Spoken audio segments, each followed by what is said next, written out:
Estamos chegando ao finalzinho da nossa exposição da carta de Tiago.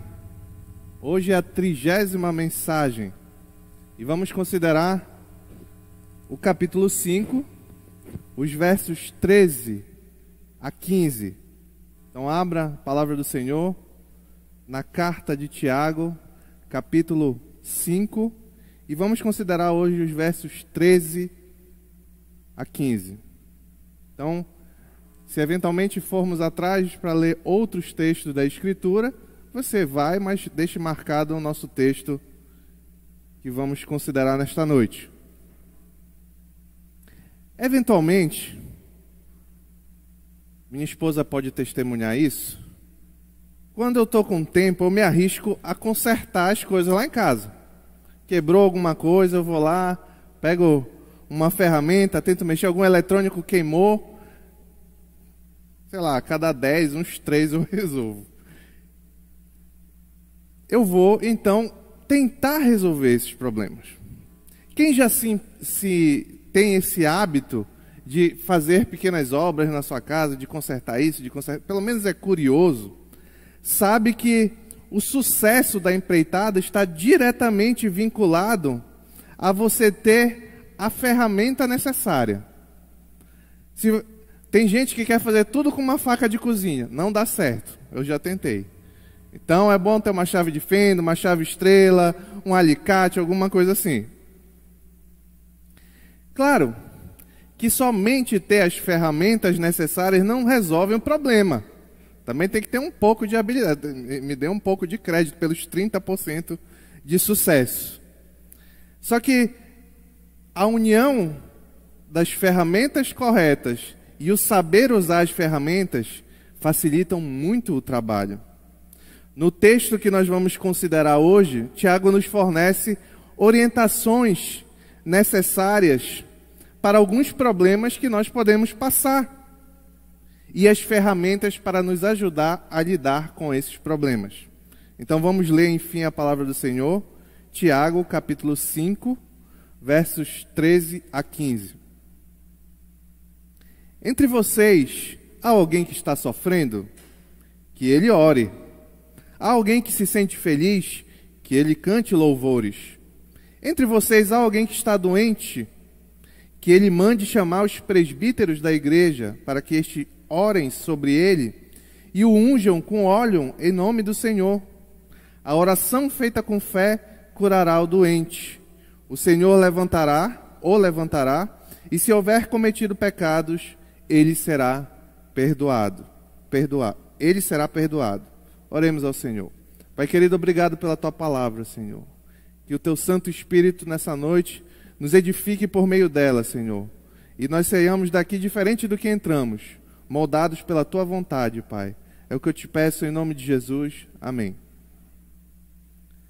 Nesse último capítulo, especialmente o capítulo 5, que estamos finalizando, um dos intuitos principais de Tiago é encorajar.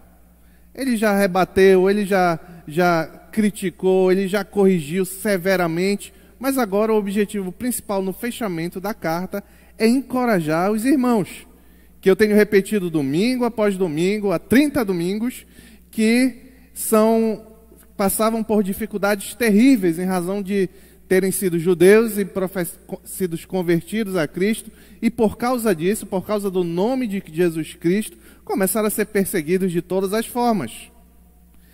No verso 7, que eu acho que é um versículo chave nesse capítulo 5, tem a razão principal pela qual Tiago encoraja aqueles homens.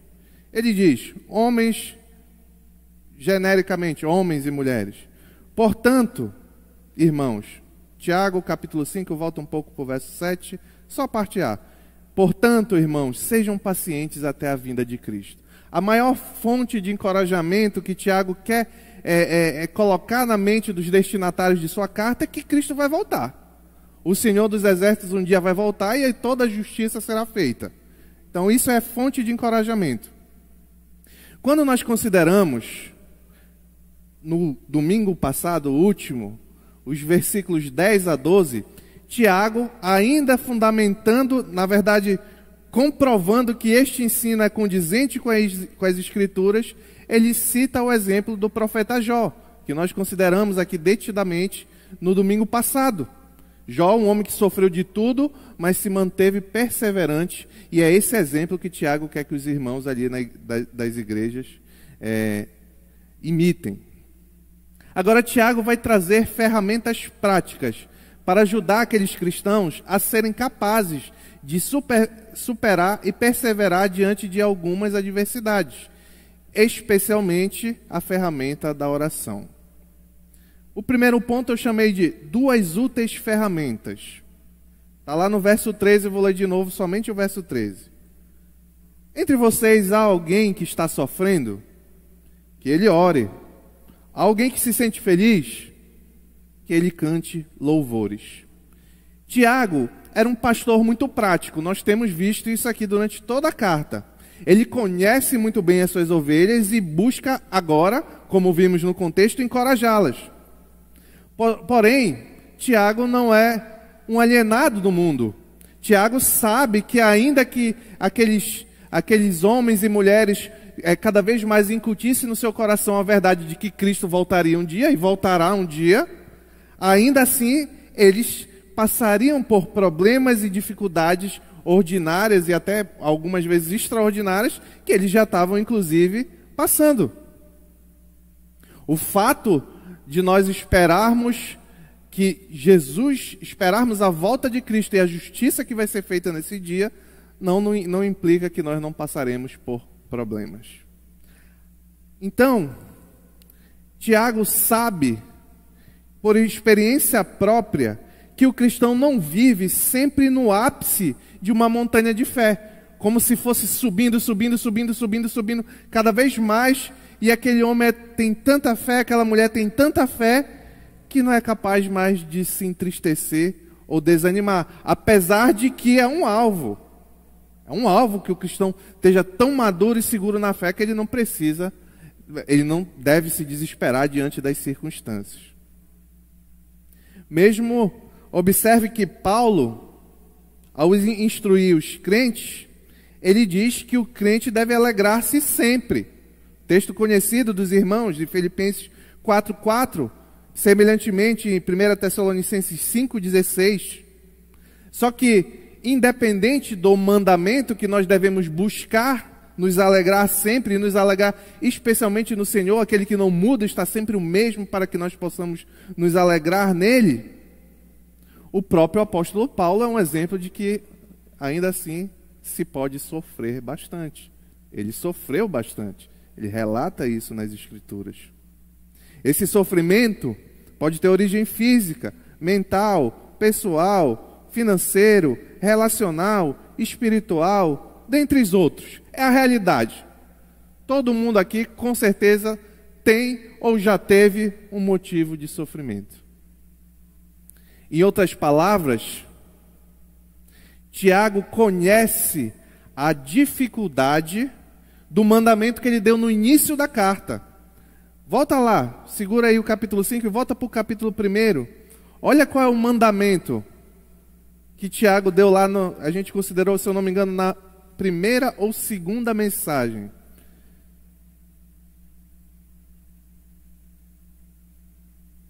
Tiago, capítulo 1, verso 2 e 3. Meus irmãos, considerem motivo de grande alegria o fato de passarem por diversas provações, pois vocês sabem que a prova da sua fé produz perseverança. Então ele já havia orientado a igreja a se manter feliz diante das dificuldades, mas ele também sabia que, eventualmente, a igreja pode e vai sofrer. Um exemplo claro dessa realidade é que quanto mais nós estamos deprimidos diante de uma circunstância que nos angustia, nos entristece, às vezes é um caso de saúde, às vezes é uma dificuldade num casamento, quanto mais nós estamos colocados nessa dificuldade, um pouco mais difícil se torna ficar alegre. Isso é uma realidade. Não estou dizendo aqui que nós temos que nos conformar com a tristeza. Pelo contrário, Os mandamentos que lemos aqui, ditos pelo apóstolo Paulo, prosseguem como verdadeiros. Alegrem-se sempre. Só que a diferença é que essa alegria que Paulo exorta é se alegrar no Senhor. É se alegrar na confiança do Senhor. E nisso, os dois aqui estão lado a lado na mesma direção. Só que como então, André? Quando estou muito triste é difícil. Tiago também já nos orientou quanto a isso.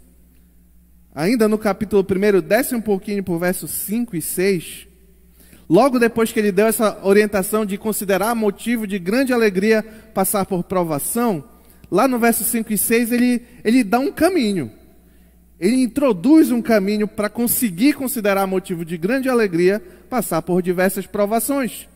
Ele diz: se algum de vocês tem falta de sabedoria, e eu vou abrir um parêntese. Quando ele está falando aqui de falta de sabedoria, não é sabedoria genérica, todo tipo de sabedoria. Não, ele está falando da sabedoria para conseguir considerar motivo de grande alegria passar por provações.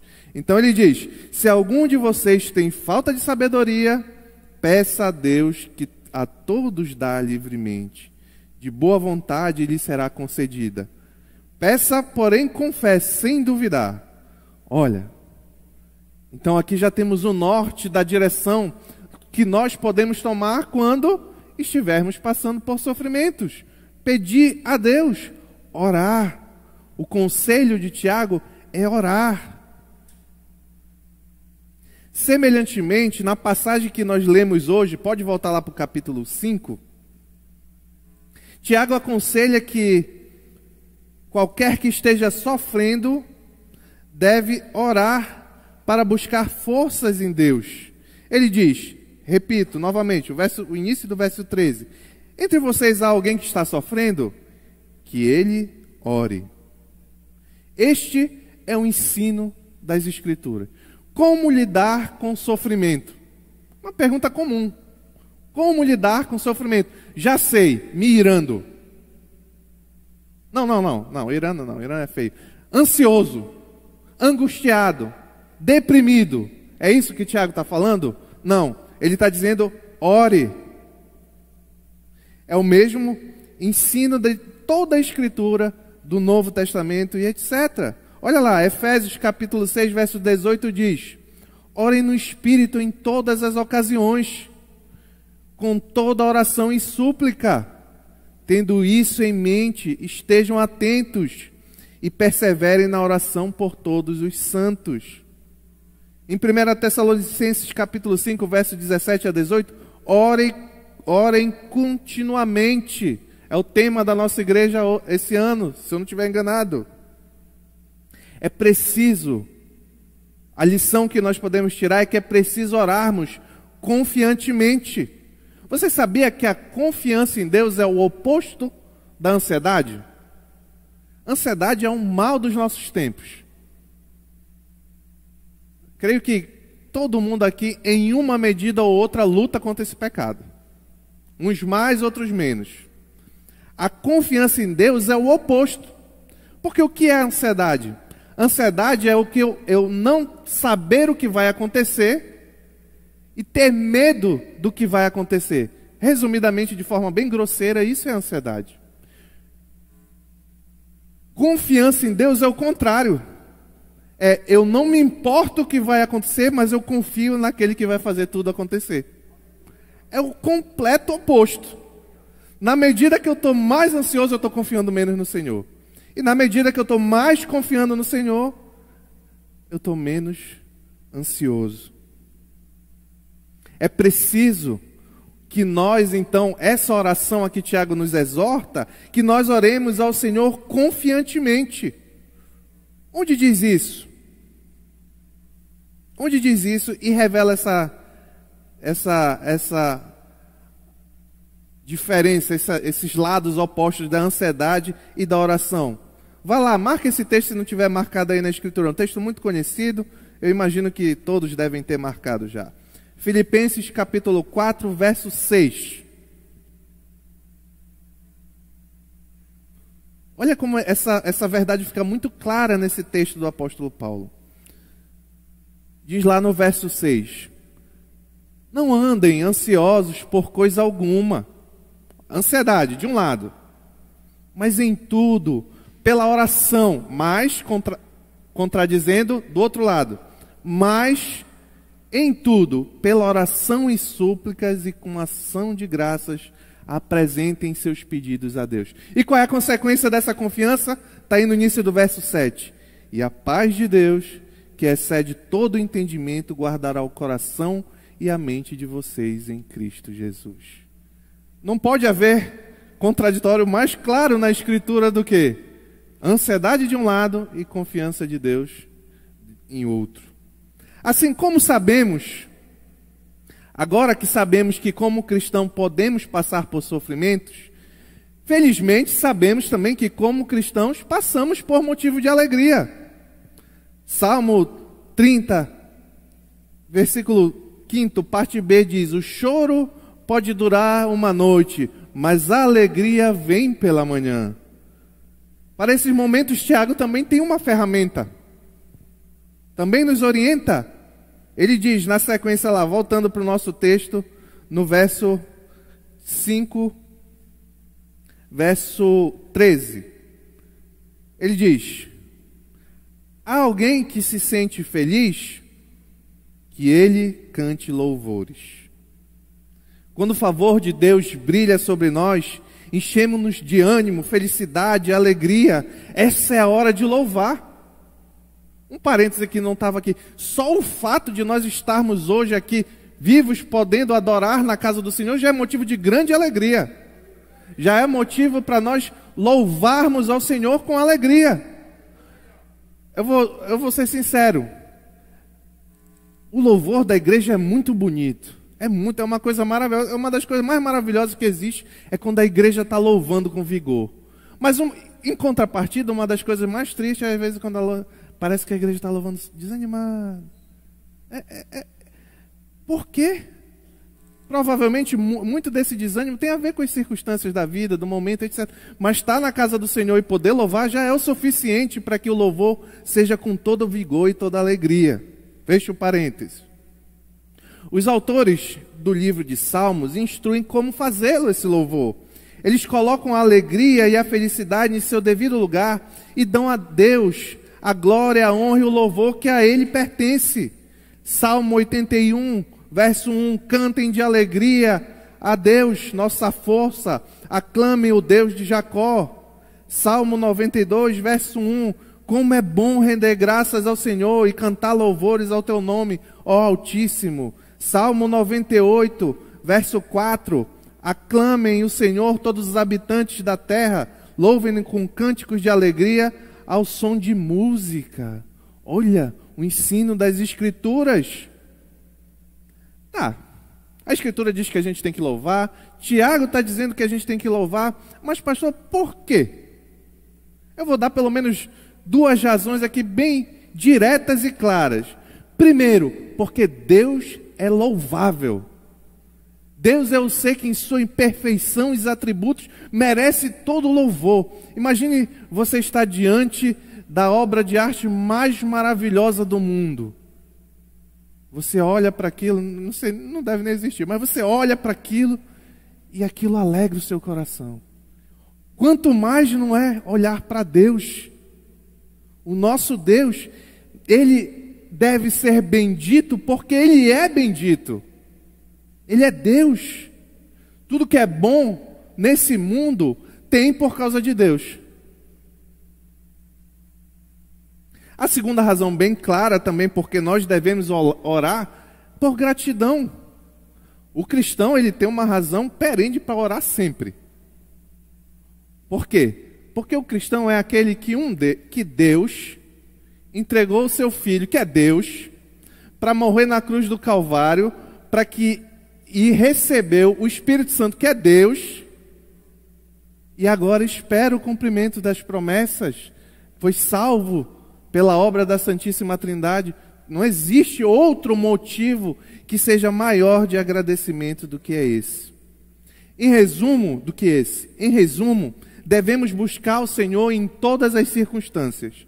Como estamos em dificuldades, Quando estamos em dificuldades, precisamos chegar a Ele em orações sinceras. E quando alegres, devemos chegar-nos a Deus com louvor de coração. Tem algumas lições para nós nessa noite. O crente sofre. Como é triste igrejas que não ensinam isso.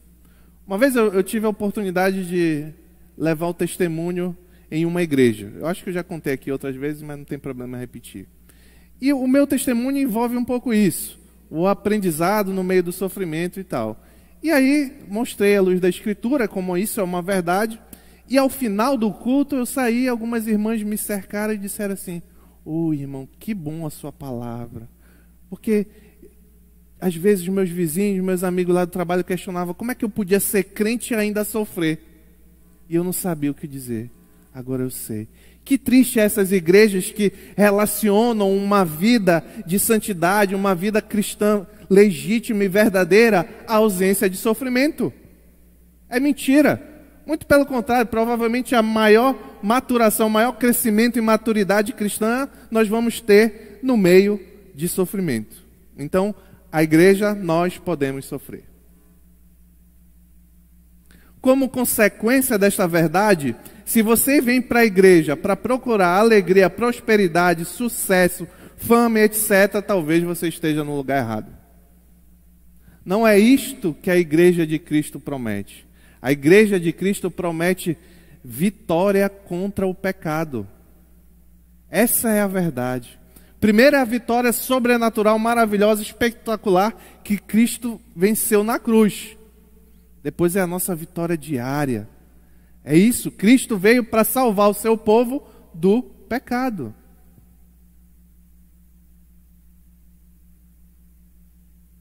Aqui nessa igreja, se tem alguém que está nos visitando pela primeira vez, pela misericórdia do Senhor, aqui nós não buscamos prosperidade. Nós buscamos a glória de Deus, buscamos Jesus Cristo.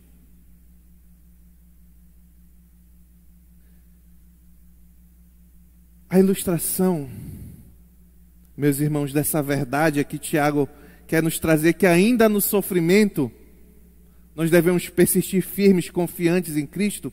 Ela pode ser observada e talvez fixada em nossas mentes pelo exemplo daquele que chega no médico e está desenganado. Pensa que você vai no médico e ele lhe dá um diagnóstico lá terrível. Não, você não tem jeito, é incurável, você vai morrer. Não tem, e vai ser sofrido, e vai ser difícil. Não tem o que você fazer.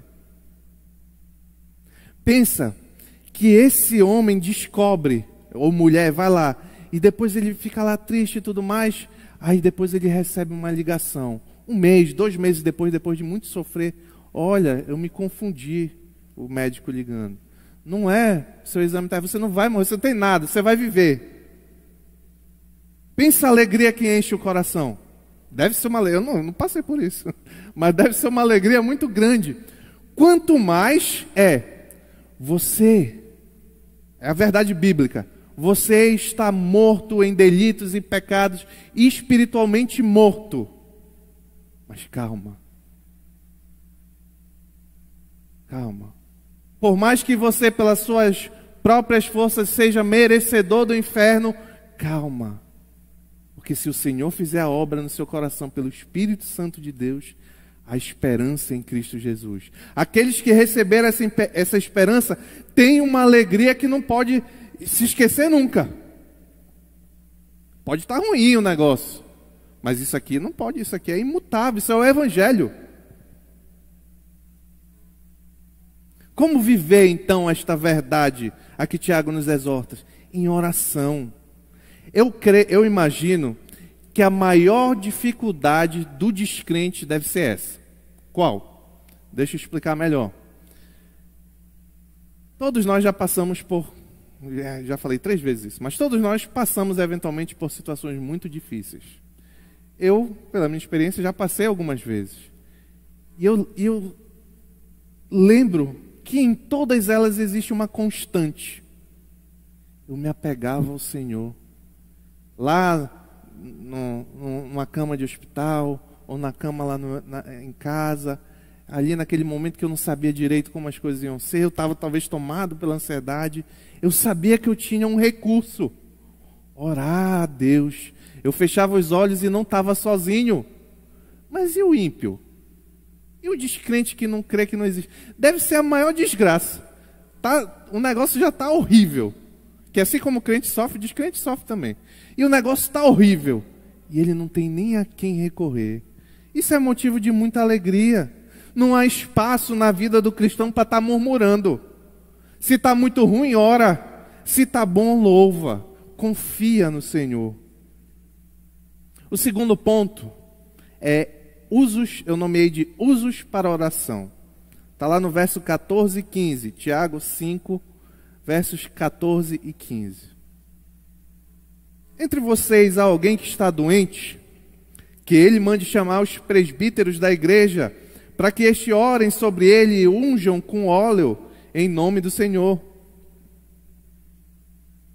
A oração feita com fé curará o doente.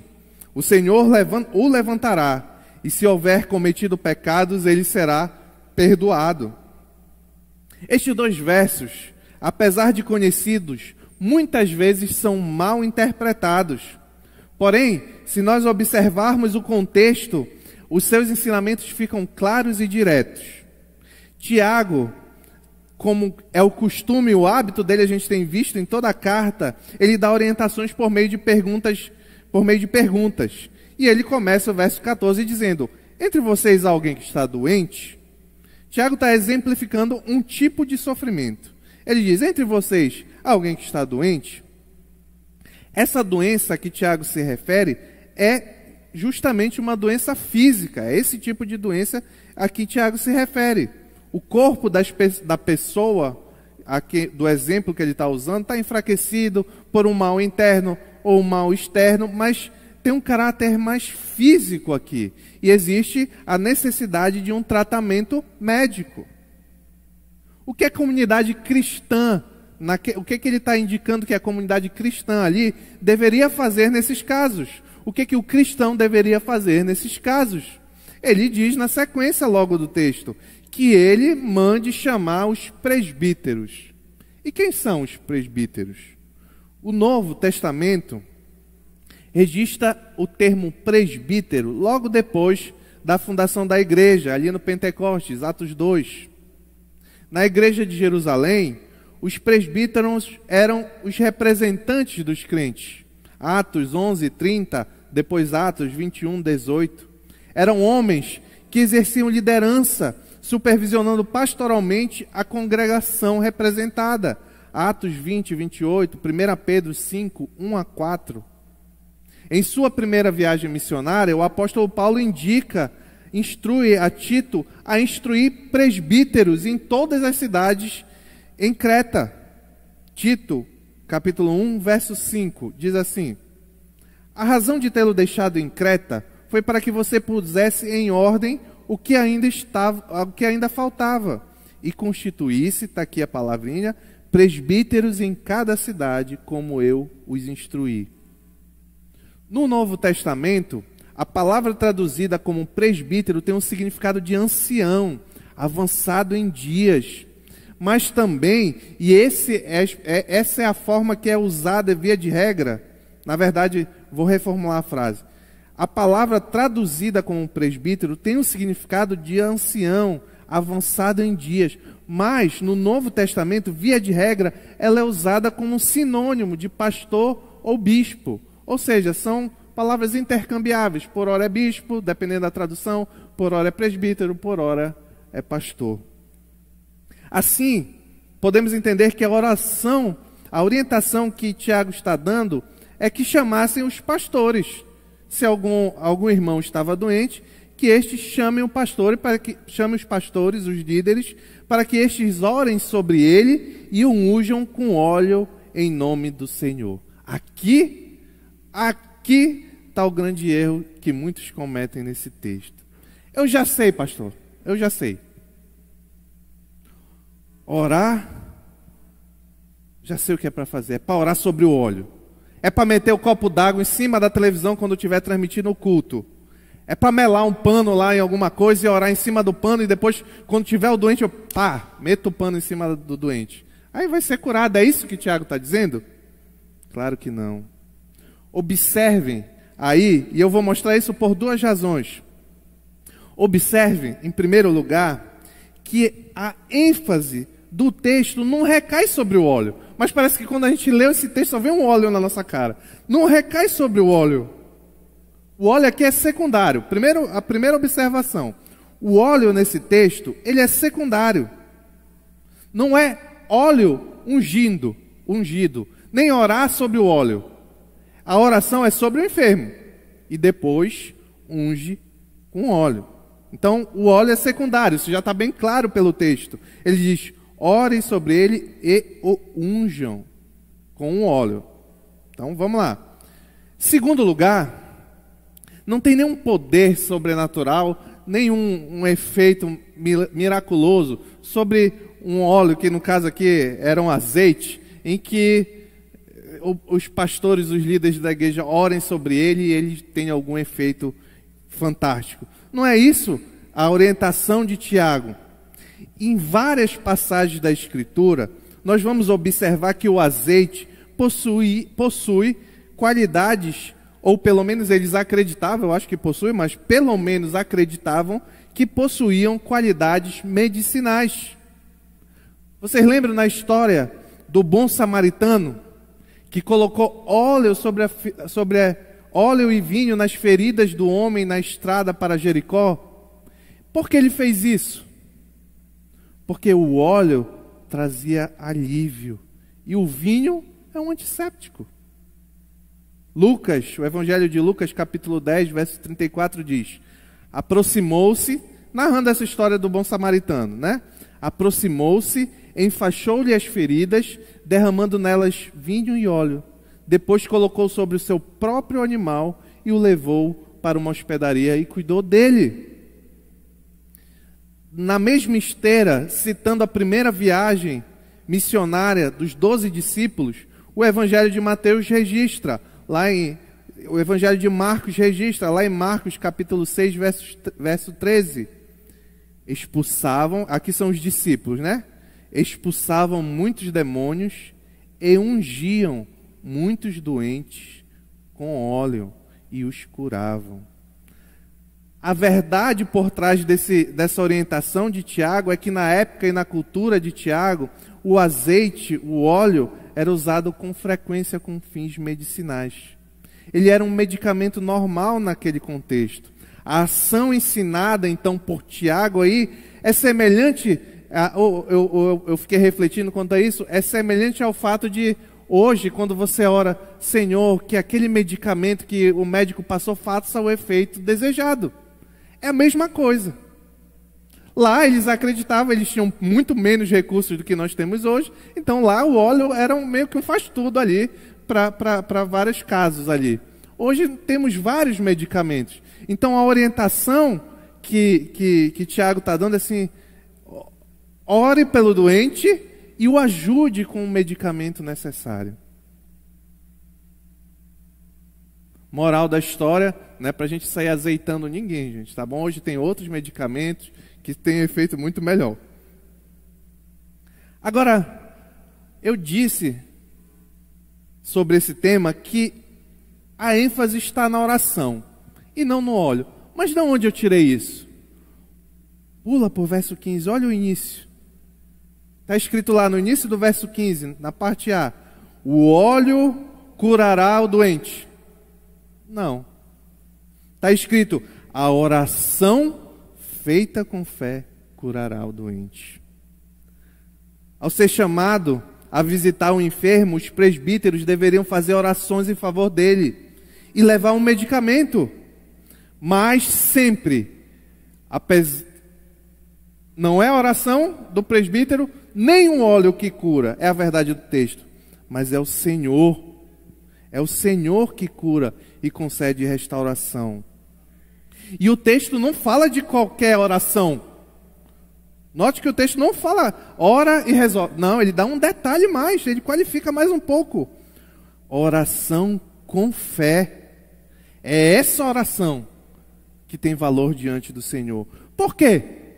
Hebreus capítulo 11, verso 6 diz: sem fé é impossível agradar a Deus, pois quem dele se aproxima precisa crer que ele existe e que recompensa aqueles que o buscam.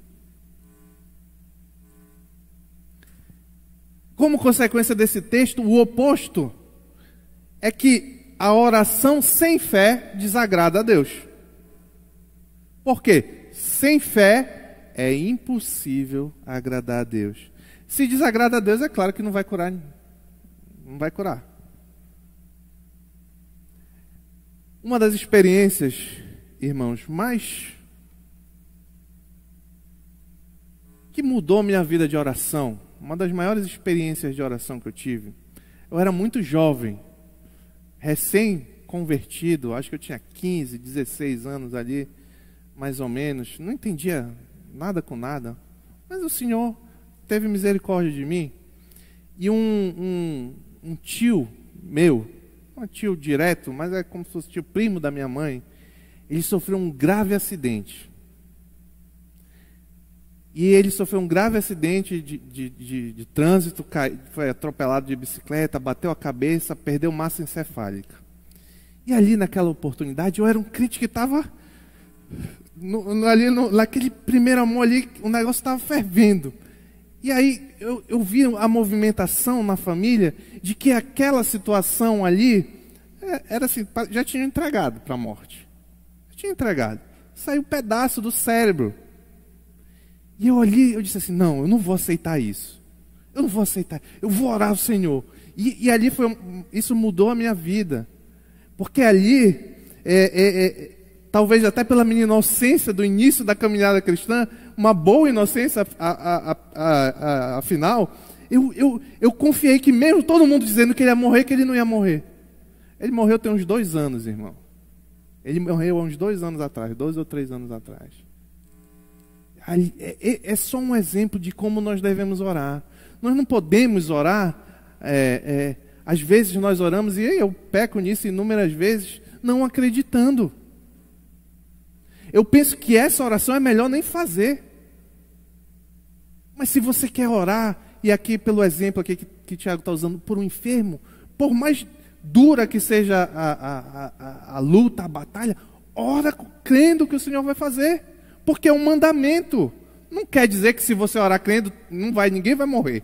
Não é isso. Mas o mandamento do Senhor é que você ore crendo, porque isso é agradável a Deus.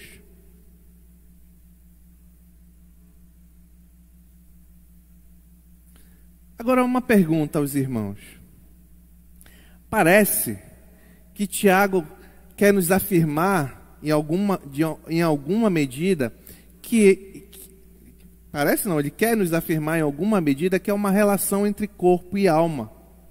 Que talvez algumas doenças sejam frutos de pecados, por exemplo. Nós temos visto isso aqui. Essa é uma verdade bíblica. Se a pessoa que anda numa enfermidade, que luta e aquilo ali não melhora, pode ser, não necessariamente será. Nós vimos aqui o caso de Jó, que Jó passou por doença, coisas terríveis e não tinha a ver com o pecado especificamente, mas pode ser que tenha. Se há um caminho mau, nós devemos buscar, porque pode gerar males físicos. Quem acompanhou aqui, nas últimas semanas, o pastor expôs nos cultos de quarta-feira o Salmo 38. E olha o que diz lá no verso 5. No verso 5 do Salmo 38, diz assim, Davi: minhas feridas cheiram mal e supuram por causa da minha insensatez. Estou encurvado e muitíssimo abatido. O dia todo saio vagueando e pranteando. Estou ardendo em febre, todo o meu corpo está doente. Sinto-me muito fraco e totalmente esmagado. Meu coração geme de angústia. Era um homem que o sofrimento, talvez mental, espiritual, já estava gerando sofrimento físico. E olha a origem desse sofrimento. Está lá no verso 17, pula. Estou a ponto de cair, a minha dor dor crônica está sempre comigo. Aí olha aí, no verso 18. Confesso a minha culpa em angústia. Confesso a minha culpa, em angústia estou por causa do meu pecado. Tiago relaciona de alguma forma que as enfermidades podem ser frutos do pecado. E ele vai dar a ferramenta para isso, mas nós só vamos ver no próximo domingo, com a graça e a misericórdia de Deus, que é a confissão e o arrependimento dos pecados. O que podemos aprender desse texto? Que a oração com fé, em primeiro lugar, tem poder sobre enfermidades. Deus, o mesmo Deus que curava ontem, cura hoje e sempre vai curar quando for de sua vontade. E nós devemos orar ao Senhor com fé. Sempre que tivermos, aqui está falando na igreja, tivermos um irmão doente, vamos orar pelos nossos irmãos. Passamos aqui, pela misericórdia do Senhor, as coisas estão melhorando, mas nós passamos aqui por uma luta terrível durante a pandemia. Para quem não lembra, até o nosso pastor ficou mais de um mês internado, foi para a UTI, etc. Mas nós oramos como igreja com fé, e Ele está aqui conosco, e muitos irmãos se recuperaram e estão aqui conosco. Aqueles que aprove ao Senhor promover estão na glória. Mas nós devemos orar uns pelos outros, especialmente pelos enfermos. Não basta colocar a mãozinha no WhatsApp. Aquilo ali não resolve nada. Não resolve nada. E aqui tem uma atribuição que eu trago para mim, particularmente. Existe uma medida em que os pastores devem orar pelas ovelhas enfermas. Eu tenho que avançar muito nisso. Às vezes eu não sei, às vezes eu esqueço, às vezes a ocupação, mas isso tudo é desculpa. O que importa é obedecer o que a palavra diz. É bíblico. Que o Senhor tenha misericórdia de mim e me ajude a avançar nisso aí. Outra lição. O mesmo Deus que cura é o Deus que perdoa os pecados.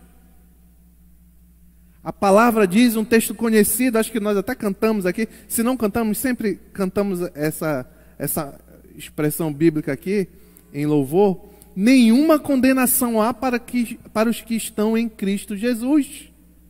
É o Evangelho. O mesmo Deus que até hoje cura pecado, perdoa dos pecados, é o mesmo Deus que cura. Mas para você ser reconciliado com Deus é preciso entregar a sua vida a Jesus Cristo, a crer na obra que Ele fez na cruz do Calvário. Outra lição é o dever de cuidado para com os enfermos, não só em oração.